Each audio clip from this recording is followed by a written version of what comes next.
ఏంటి నువ్వే మీ అమ్మ కూరలో ఉప్పు ఏముంటాయో ఏకంగా వీధంతా ముగ్గేసావంటే పార్థబా వస్తున్నాడు కదా అని. అబ్బా ఈ వెల్కమ్ అట్టుండాలి కదమ్మా. అవునా నోయ్ ఏంటి అటుండాల్సిన వెల్కమ్ ఇటు రాసిందయ్యా. ఏం పర్లేదు, అటు రాసిందనుకో నువ్వు ఇంట్లోకి వస్తుంటే మాకు బాగుంటుందని అర్థం. అదే ఇటుందనుకో నువ్వు వెళ్ళిపోతుంటే మాకు ఇంకా బాగుంటుందని అర్థం కదా. దానికి ఇంత కష్టపడి వెల్కమ్ రాయటం ఎందుకు? బై అంటే సరిపోద్ది కదా. ఈ కాన్సెప్ట్ మీ నాన్నకి ఇంకా అర్థమైనట్లేదు. ఎక్కడికి వెళ్తున్నారు? పార్సల్ తీసుకురావడానికి స్టేషన్కి వెళ్తున్నాం. ఎలా గుర్తుపడతారు? పెద్దాడైపోయి ఉంటాడు కదా. కదా వాడు మనం గుర్తుపడతాడే పదా. ఇప్పుడు మీరు ముసలాళ్ళు అయిపోయారు కదా. దేవుడా, కూతుర్నేమంటే క్వశ్చన్ బ్యాంక్ ఇచ్చావా తండ్రి? రారా. అయ్యో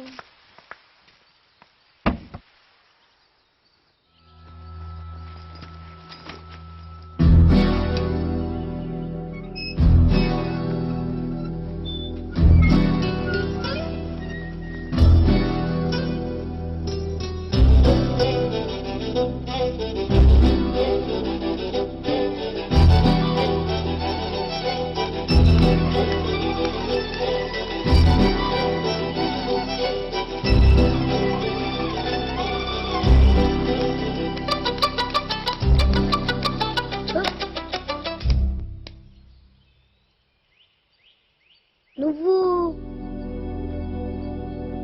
పార్థు?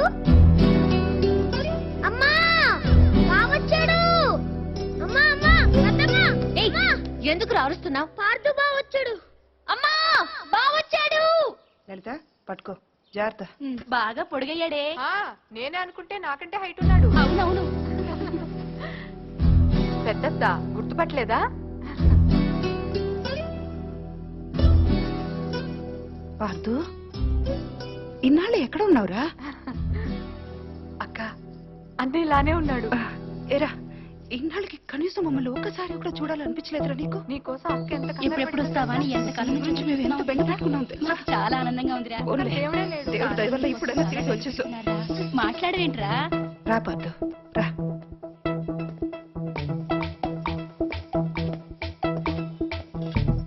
అమ్మా ఎర్నీళ్ళు. ఇలా ఇవ్వు. ఒక్క నిమిషం.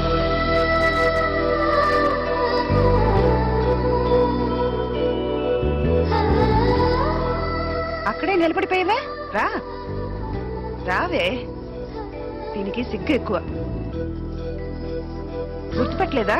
పూరి బయట పారిపోసేసిరా. వెళ్ళు.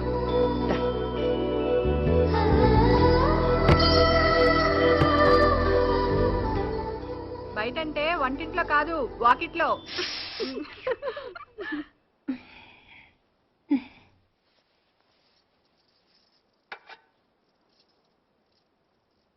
ఈ రాముణ్ణి మీ అమ్మ పుట్టింటి నుంచి తెచ్చుకుందిరా. తను కష్టం వచ్చినా సుఖం వచ్చినా ఇక్కడికి వచ్చి దండం పెట్టుకునేది. ఏంటో దినా అంటే రాముడు నా మాట వింటాడనేది. ఇప్పుడు మీ అమ్మకు కూడా రాముడి దగ్గరికి వెళ్ళిపోయిందిగా. ఇంకా రాముడికి చెప్తే మీ అమ్మకు చెప్పినట్టే. అందుకే నువ్వు రాగానే ఇక్కడ తీసుకొచ్చాను. వదినా, పార్థు వచ్చాడు.